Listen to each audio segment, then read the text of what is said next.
আপনি বেলডাঙ্গায় রেজিনগরে গেছিলেন, আপনি সেখানে ফিল্ডে ছিলেন।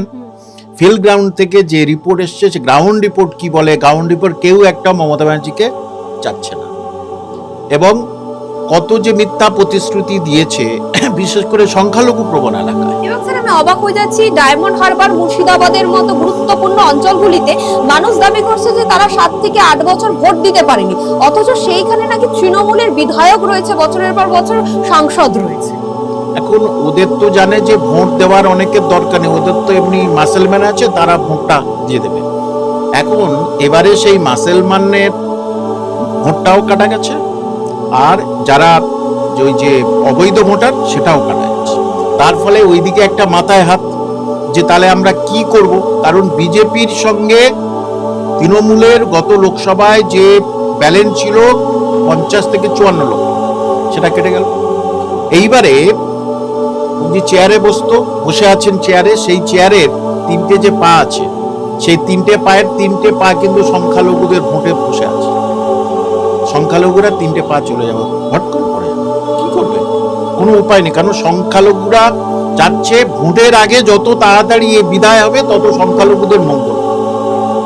এবং কিছু সংখ্যালঘু আছে যারা মানে কি বলবো করে খায়, তারাই তো মমতা ব্যানার্জিকে একটু ভোট দেবে বা সাপোর্ট করবে, কিন্তু সেই হারে ভোট আর মমতা ব্যানার্জি পাবে না। অর্থাৎ তৃণমূল কংগ্রেসের ভোটটা চলে যাবে হুমায়ুন কবির, নওশাদ সিদ্দিকী আর আসাদুদ্দিন ওয়াইসির যে জোট, সেখানে চলে যাবে।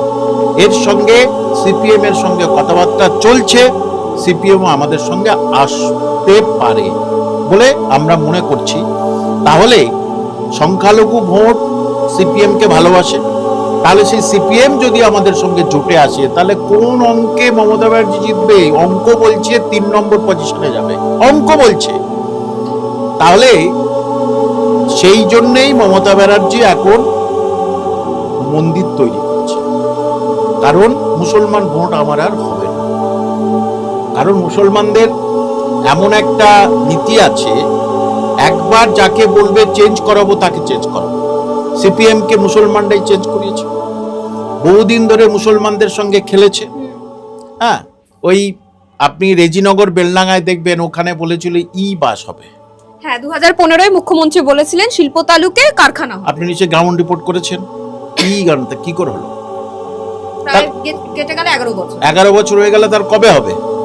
এরকম ভাবে সংখ্যালঘু প্রবণ বহু এলাকায় সেখানে গিয়ে মিথ্যা প্রতিশ্রুতি দিয়েছে। তোমাদের দেখুন, সবচেয়ে বেশি সংখ্যালঘুদের খুব খারাপ লেগেছে, ছোট থেকে বড়, ছোট্ট তমান্না আপনাদের উৎসবের বলি হলো। হ্যাঁ, সেই তমান্নার বাড়িতে একবারও গেলেন না। আপনি বলেন আপনি মুসলিম দরদি আপনি। এবারে বিজেপি রুখতে মুসলমানরা বুঝে গেছে মমতা ব্যানার্জি নয়, মুসলমানদের নিজেদের এক হতে হবে, এবং সেটা হিন্দু মুসলিম ভোট ভাগাভাগি নয়। দেখুন, শুভেন্দু যদি বলে যে সব হিন্দু ভোট এক হও, তাহলে মুসলমানরা বলতে ক্ষতি কি বলবে? শুভেন্দু তো দেখিয়েছে এটা, তাহলে মুসলমানরা তাদের পিঠ বাঁচানোর জন্য তারা বলতে পারে। মানে তারা নিজেদের মতো একটা প্ল্যাটফর্ম খুঁজছিল। অবশ্যই বহুদিন ধরে তারা ওবিসি বঞ্চনা, ওয়াকফটা সবচেয়ে বড় বঞ্চনা, শিক্ষা তো একদম মাটি করে দিয়েছে। এই সমস্ত বঞ্চনার তারা একটা বঞ্চনার বিরুদ্ধে তারা সবাই মিলে একটা প্ল্যাটফর্ম করছিল, যে প্ল্যাটফর্ম সিপিএম দিতে পারেনি, কংগ্রেস দিতে পারেনি, যে প্ল্যাটফর্ম হুমায়ুন কবির এবং জোট দিতে পেরেছে। আর সেই জন্য মানুষ হুমায়ুন কবিরকে পছন্দ করছে, যে একে আমরা আর চাই না। এবং সেখানে সংখ্যালঘু প্রবণ এলাকাগুলো, অর্থাৎ মুর্শিদাবাদ, মালদা, 2 দিনাজপুরে তৃণমূল কংগ্রেসের খুঁজে পাওয়া যাবে না।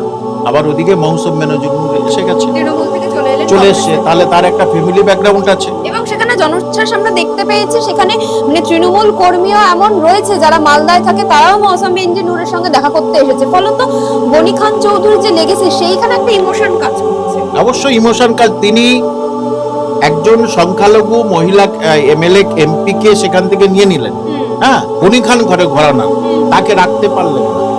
তার মানে মৌসুম মেনজুর বুঝেছে যে এই শুধু মুসলমানদের ব্যবহার করবে, মুসলমানদের ভোট বাক্স নিয়ে খেলে, সেটা কিন্তু পশ্চিমবঙ্গের সমস্ত মুসলমানরা, সংখ্যালঘুরা পুরোপুরি ভাবে বুঝে গেছে যে মুসলমানদের চিরকাল ব্যবহার করেছে এবং পরেও ব্যবহার করবে। কারণ যদি দেখুন বারবারই শুধু বলে বিজেপি জুজু, বিজেপি জুজুর আমি পরিষ্কার করে দিচ্ছি দর্শকদের যে বিজেপি জুজু যদি বলছেন তার মানে বিজেপি থেকে ভয়, বিজেপি আসলে এই করবে। পশ্চিমবঙ্গে এই সরকার 2011 আসার পরে মুসলমানে মারামারি করে মরে গেছে হাজার খানেক।